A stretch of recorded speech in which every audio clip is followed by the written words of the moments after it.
Alright, here we go today. You're listening to a little Five Finger Death Punch. Generation Dead. It's beautiful, huh? Okay, we're broadcasting still from an unknown location, somewhere hidden in the far range of Colorado. We are going to talk today, profile people, about mass murder. Now, your book does not do a very good job on mass murder. In fact, it only has 2 or 3 mentions throughout the book. It does not have its own design chapter. So the information in this chapter is going to be stuff that I'm going to give you in this lecture that you may have to go look up someplace else. Here's the problem, though, with the whole mass murder situation. There is so much disinformation, so much political bullshit about this subject that it is really, really hard to try to put together what's really going on with this. Okay? Now, let's first start with a definition. Mass murder is going to be multiple murder victims in one criminal episode. There may actually be a couple locations. The Newtown guy who was acting out against his mother killed her at their home, drove to her place of work, and then killed the school kids there. That's all considered still one criminal episode, even though it was 2 locations, and that there was a stop in between by driving between locations. That's still considered one mass murder event.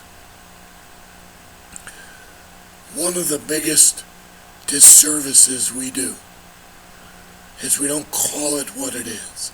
It's mass murder. It's not always mass shooting.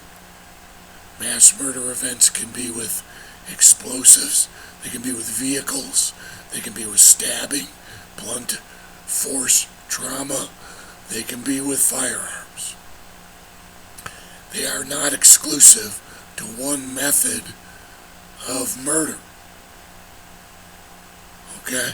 So, by giving yourself this limitation, by calling it just a mass shooting, again, you're doing a disservice to your explanation on what this truly is.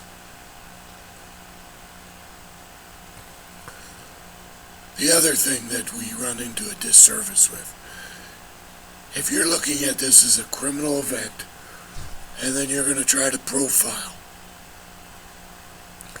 by letting all the political nonsense get in, makes you in a position that you miss the actual criminal profiling aspect because you get tied up in the nonsense. Oh, it's because of bullying. Oh, it's because of the availability for guns. Oh, it's because of lack of mental health in America. Blah, blah, blah, blah, blah. All those may be contributing factors. None of them are a typology, a criminal profiling typology. None of that stuff I just said is going to help you if it's an unknown suspect. Identify your suspect, narrow your suspect pool, and give additional leads to the investigators. All that stuff is the political nonsense that people do to try to further their cause instead of looking at this from a criminal profiling standpoint. That's what we look at it from. You want to do all that other stuff, go ahead and do it. But understand, it is not useful in your criminal profile. The other thing that's not useful in your criminal profile is getting hung up on the myths related to mass murder. There's really 4 basic myths that people get hung up on in reference to mass murder. First one is that it's a traditionally and exclusively an American phenomenon. That's an out-and-out lie. Mass murder takes place all out throughout the world, all out throughout history. There's always been criminal events where bad people have killed more than one person in a single criminal event. The FBI likes to call it 3 or more. Okay? But that goes on everywhere in the world. Goes on in rich countries, poor countries. Goes on in every segment of society throughout every society in the world. Second myth. That mass murderers are lone, psychotic individuals, usually male, usually white male, and that they go off on this murder rampage, partially based on their dynamic or their position in society as a lone psychotic person. Again, total lie. As you examine mass murder events, you'll see they come in all shapes and sizes. You'll see that they come from every segment of society. You'll see that some of them are very popular in their personal lives, and you'll see that some are women, not men. They don't have a singular religious affiliation. They don't have a singular race affiliation. They are spread over the complete broad spectrum, like every crime. Third myth.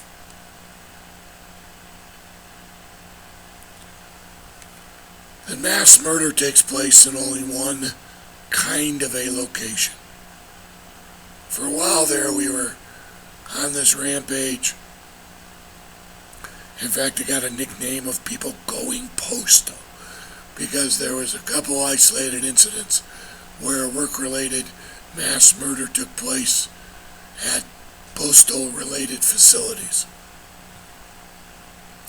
Then for a while, we had a group of them take place at churches. So then we were on this kick that every mass murder took place in a church.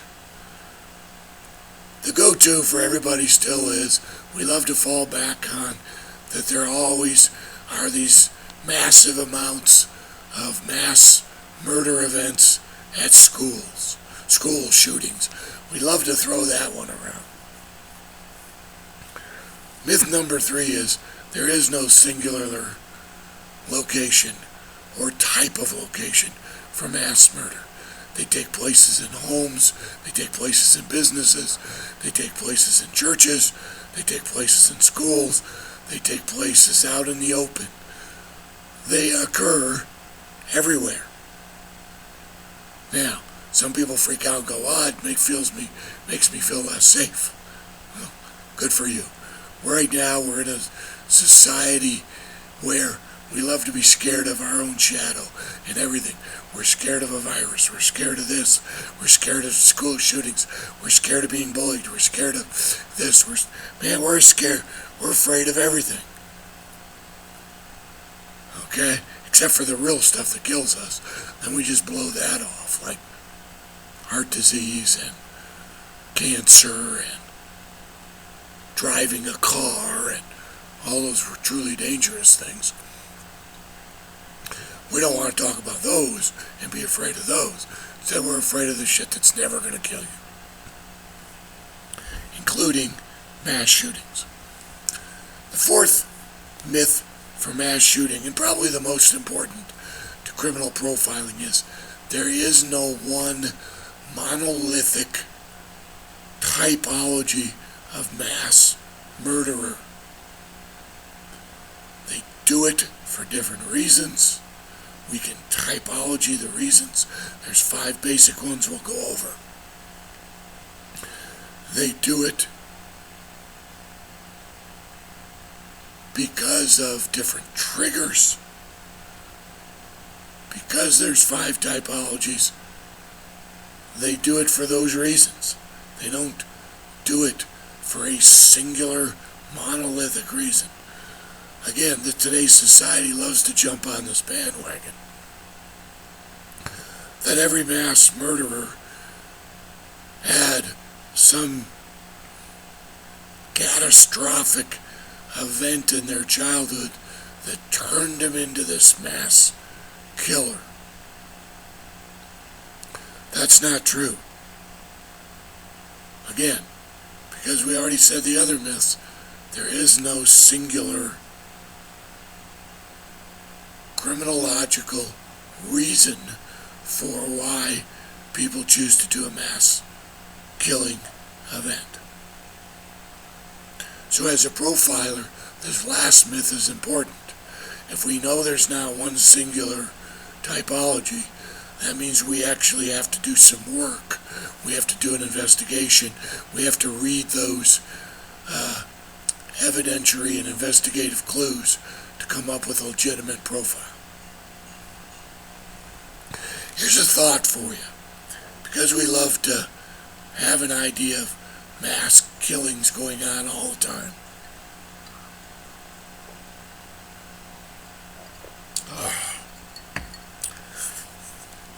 In America, it's actually a very rare and uncommon event. There's statistics out there that say you have a higher chance of being struck and killed by lightning than you do about being in a mass murder event and dying. There's statistics out there about how rare it really is for someone to die in this kind of an event. Since 1966, okay, take every mass murder event since 1966. That's the last 54 years.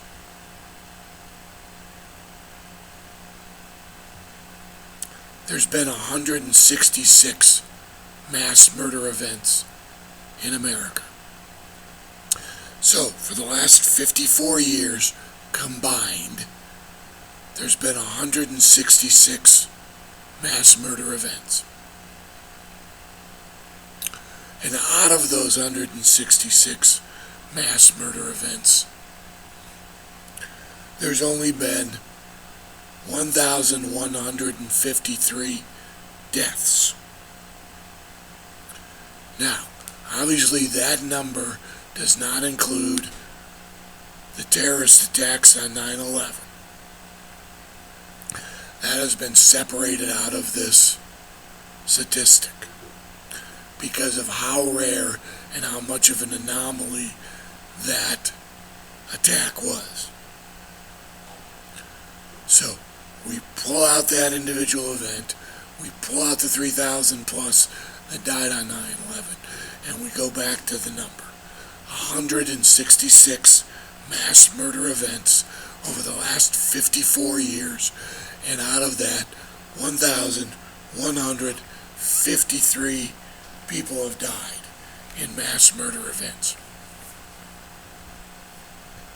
Do you realize how small of a number that is in reference to crime in America and criminal events? Way more children die of child abuse every year. Way more women die from domestic violence incidents every year.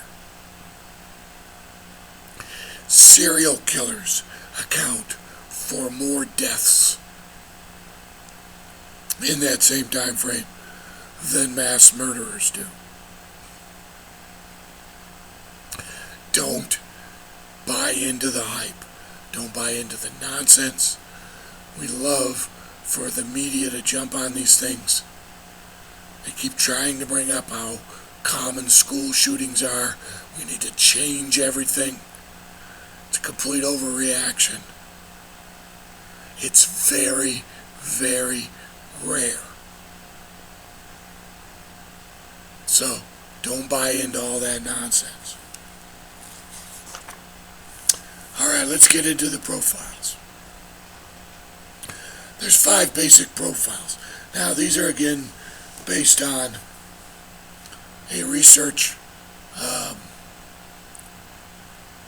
study done and then redone to confirm its validity. But the original researchers were Fox and Levin again. These guys do a lot of work in this area. This was a study that was done in 1998. And what they came up with was 5 basic criminal profiles of mass murderers. The first one, a power-oriented mass killer.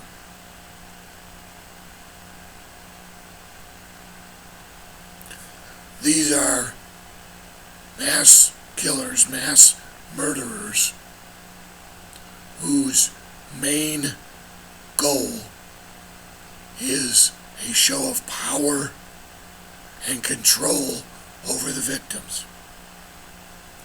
These are usually the paramilitaries, the commando style. These are the ones that want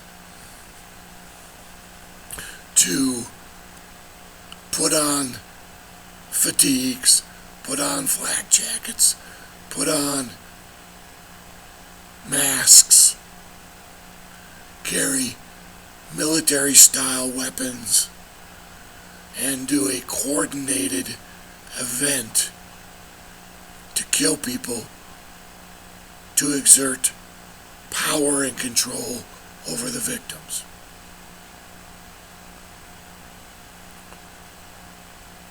Usually, they have an exit strategy. That's another one of these things the media always love to throw out there, is that all these mass killers want to die in their event as kind of a murder-suicide or murder, have the cops kill me type of thing. That's not the truth. Most of them have an exit strategy. The power and control style mass killer usually has an exit strategy. This is going to be the Aurora Theater shooter type event. He makes a plan. A lot of times these power and control people, because they want it to be military style, they go through months and months of planning, months and months of accumulating guns and ammunitions, explosive, protective gear. They may even practice. They definitely will have written plans, because it's about the power and control. While they're planning this, that's part of why they do it.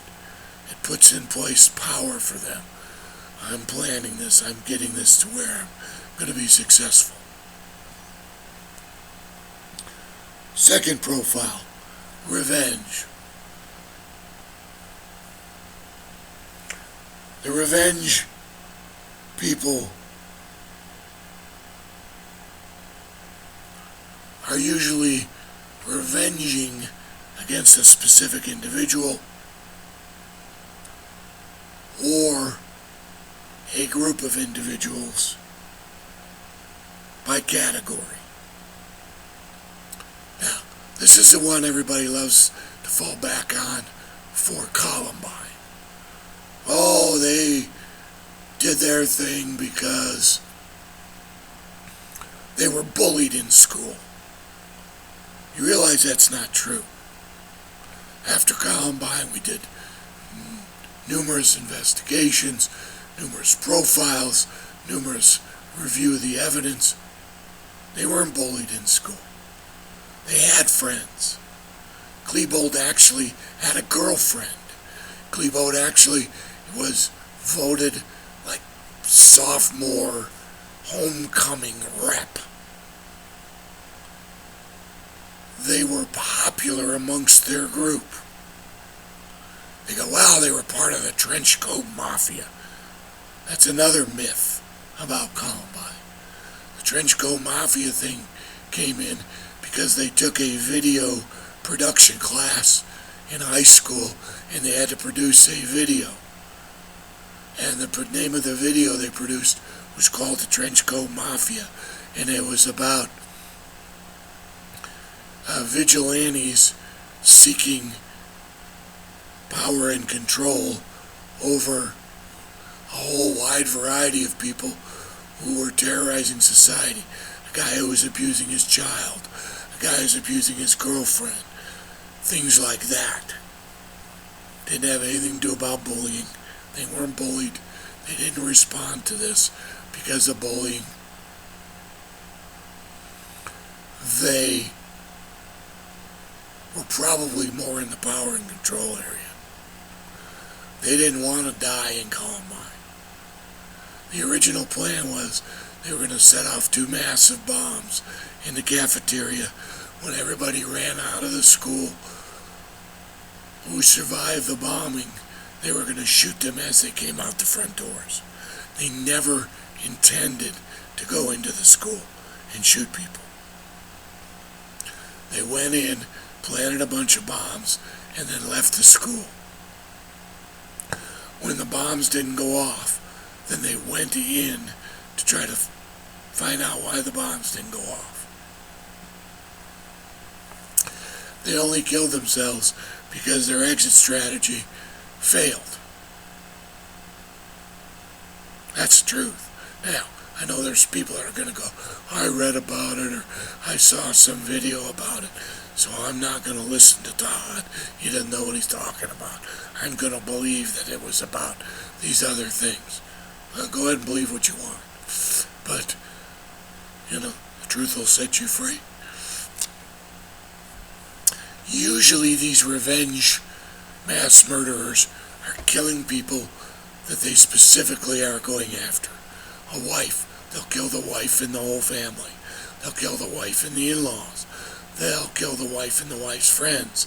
They'll go into a business, kill the wife and everybody around that's a co-worker. They'll be pissed off at a religion. They'll be pissed off at a race. They'll be pissed off at a business in general. And that's who they act out and take revenge over. Loyalty.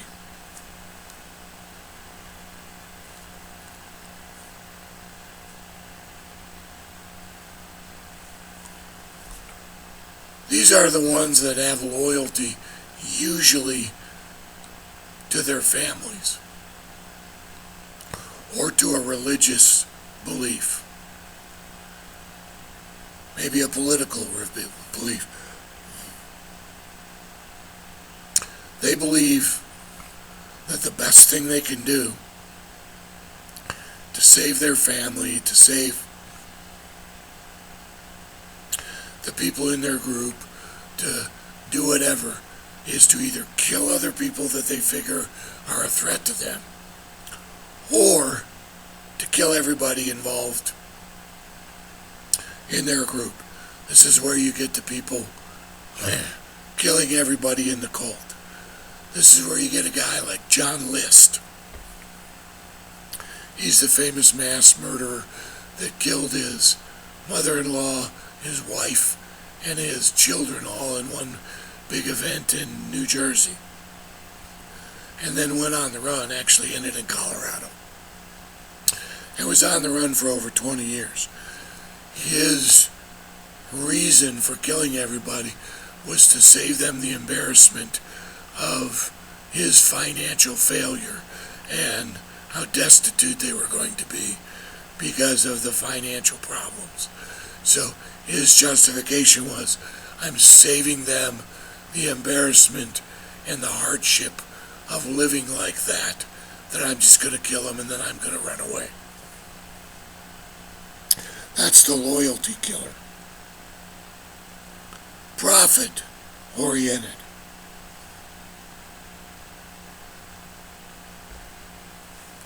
These are the ones that kill mass amounts of people during a robbery. This is the Chuck E. Cheese killer. Goes in to rob the Chuck E. Cheese. 5 of his friends are there. He executes 4 out of the 5. He tried to execute the 5th one, but she survived. That's a mass murder event based on a profit or motive. He wanted to rob it, wanted to get rid of witnesses, so he kills everybody that was there. It's pretty basic mass murder motive. And the last is a terror motive. These are mass killers that do their events for a political, terror-related motive. I'm going to set off a bomb and kill a bunch of people. I'm going to drive my car down the sidewalk, kill a bunch of people.